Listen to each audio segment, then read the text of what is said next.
शिव की आराधना किसको कहते हैं? कोई कहता है कि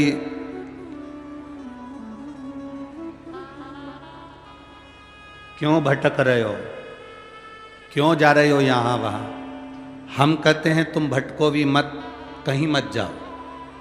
तुम्हारे घर के नजदीक में जो शंकर का शिवालय हो, तुम्हारे घर के नजदीक में जो शंकर का मंदिर हो, शिव मंदिर हो, शिवालय हो, उस शिवालय में जाकर एक लोटा जल प्रतिदिन चढ़ाना प्रारंभ करो।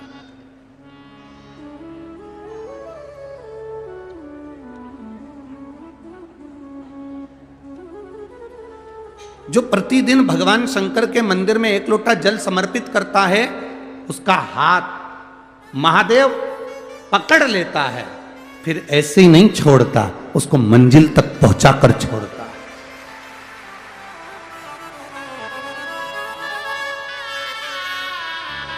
वो ऐसे ही नहीं छूट सकता।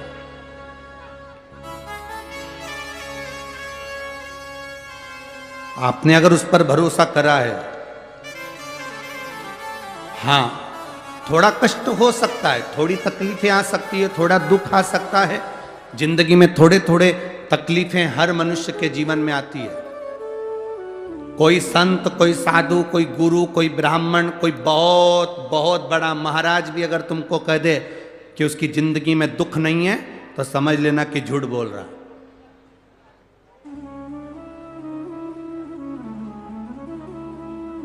मेरे राम जी महाराज भी इस पृथ्वी पर जन्मे तो उनकी जिंदगी में भी दुख आया।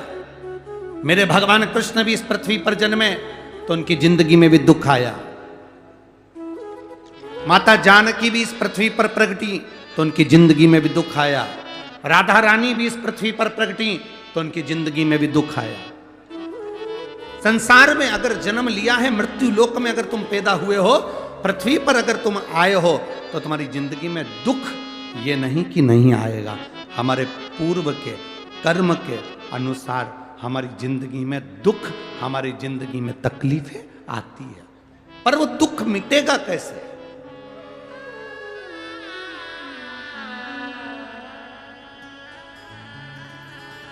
राम जी का दुख कैसे मिटा था?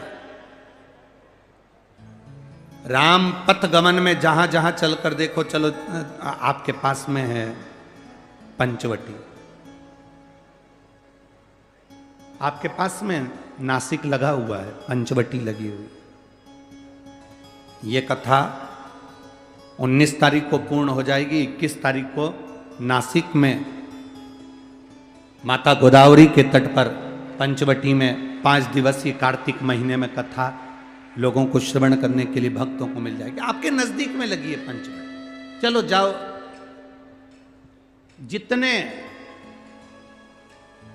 राम जी महाराज अयोध्या से लंका तक गए, उसके बीच में जितने राम जी के मंदिर नहीं है, उससे अधिक शंकर जी के मंदिर हैं। उसका कारण केवल एक है, राम जी जहां रुकते थे वहां शंकर भगवान के शिवलिंग की स्थापना करते थे, पूजन करते थे, और वहां से फिर आगे बढ़ते थे, फिर आगे बढ़ते थे, फिर आगे बढ़ते थे। बिना शंकर की आराधना के, बिना शंकर भगवान को एक लोटा जल चढ़ाए बिना मेरे राम जी महाराज आगे बढ़ते ही नहीं थे। भगवान कृष्ण के जीवन का चरित्र उठाकर देखो।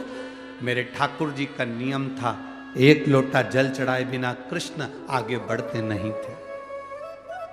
श्री दशरथ जी महाराज के जीवन चरित्र को उठाकर देखिए।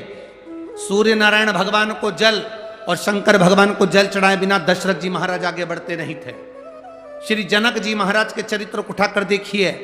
एक लोटा जल चढ़ाए बिना जनक जी महाराज अपनी सभा में नहीं जाते थे।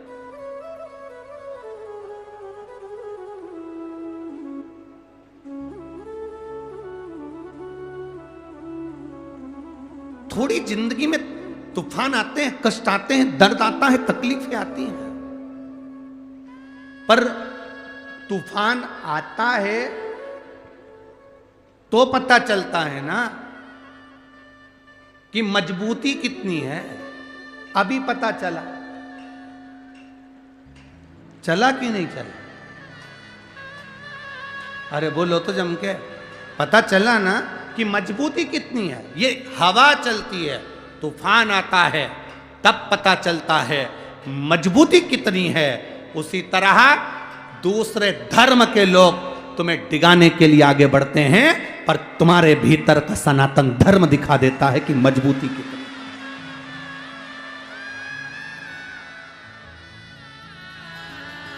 छत्रपति शिवाजी महाराज,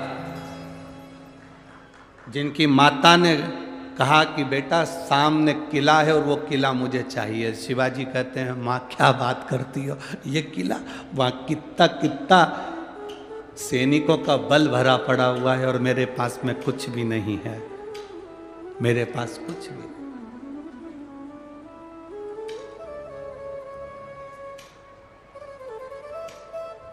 जीजाबाई के शब्द जब श्रवण किए, छत्रपति शिवाजी महाराज को छत्रपति का संबोधन स्वयं उनकी माता ने दिया है, स्वयं उनकी माता ने।